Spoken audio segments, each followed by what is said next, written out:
Electoral bond scheme को supreme court ने reject कर दिया। इसका सीधा मतलब ये है कि ये बीजेपी के लिए बड़ा झटका है, क्योंकि इलेक्टोरल बॉन्ड से जितना डोनेशन राजनीतिक दलों को आ रहा है उसका एक सबसे बड़ा हिस्सा बीजेपी को जा रहा है।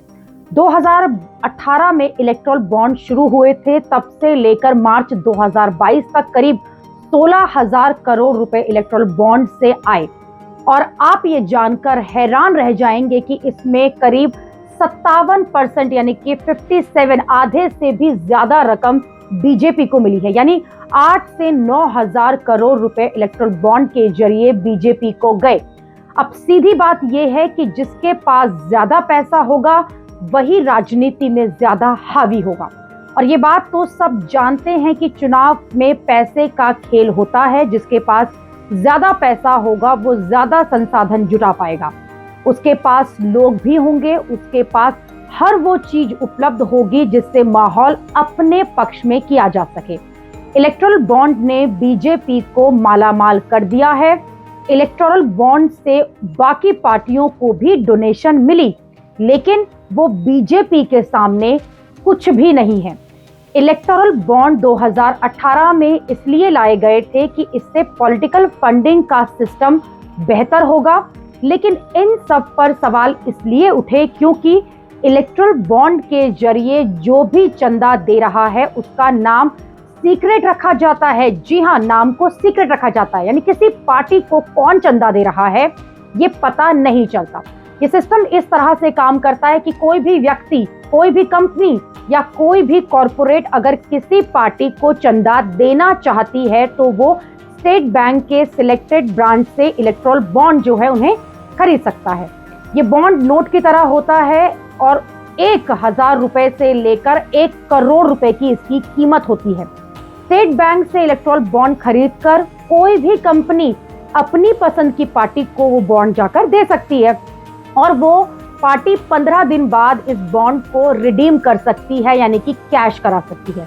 मान लीजिए किसी कंपनी ने एसबीआई से 1 करोड़ रुपए का बॉन्ड खरीदा और फिर उस बॉन्ड को जाकर बीजेपी को दे दिया, तो बीजेपी 15 दिन बाद बॉन्ड के बदले 1 करोड़ रुपए ले सकती है। तो इस तरह से इलेक्टोरल बॉन्ड से पॉलिटिकल फंडिंग होती है। इसमें बीजेपी को डोनर का नाम बताने की भी जरूरत नहीं कि किस कंपनी से, किस व्यक्ति से, किस कॉरपोरेट से उसे 1 करोड़ रुपए का बॉन्ड दिया गया है। 20,000 रुपए से ज्यादा किसी भी चंदे पर राजनीतिक दलों को डोनर का नाम बताने की जरूरत नहीं है। बीजेपी को इसका बड़ा फायदा हो रहा था क्योंकि वो जगह जगह सत्ता में है और उन्हें ही सबसे ज्यादा सीक्रेट डोनर से डोनेशन मिल रही थी। ये अंतर इतना बड़ा है कि 2022 और 23 में बीजेपी को कॉर्पोरेट डोनेशन का 90% हिस्सा मिला था। बीजेपी के करीब 700 करोड़ रुपए मिले तो कांग्रेस को केवल 80 करोड़ रुपए ही मिले। इलेक्टोरल बॉन्ड को लेकर सुप्रीम कोर्ट में ये बात पहुंची कि पार्टियों को जिनसे डोनेशन मिल रहा है वो कौन लोग हैं, इससे जानने का अधिकार आम लोगों को होना चाहिए। सरकार ने इसका विरोध किया था, लेकिन सुप्रीम कोर्ट की संवैधानिक पीठ से अलग फैसला दिया गया और कहा गया कि इलेक्टोरल बॉन्ड की जो स्कीम है असंवैधानिक है। उसे साफ तौर पर असंवैधानिक कहा गया और इस फैसले का बड़ा असर होने वाला है, क्योंकि जिन्होंने भी इलेक्टोरल बॉन्ड जो हैं वो खरीदकर पार्टियों को डोनेशन दी है उन सभी सीक्रेट डोनर्स के नाम की लिस्ट चुनाव आयोग को देनी होगी। सुप्रीम कोर्ट ने कहा है कि इलेक्टोरल बॉन्ड जिन्होंने भी खरीदे हैं उनकी पूरी लिस्ट जो है वो एसबीआई चुनाव आयोग को दे और चुनाव आयोग इस लिस्ट को पब्लिक करे।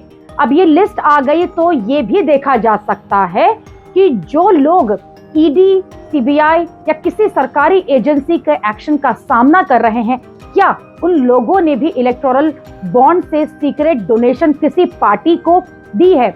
इसका असर ये होगा कि बड़े बड़े बिजनेसमैन, बड़ी बड़ी जो कंपनियां हैं, बड़े बड़े जो कॉर्पोरेट हाउस है, किसी भी पार्टी को अनलिमिटेड फंडिंग नहीं कर पाएंगे। बड़ा असर ये भी होगा कि चुनाव में नोट की पावर नहीं, सिर्फ वोट की पावर ही चलेगी।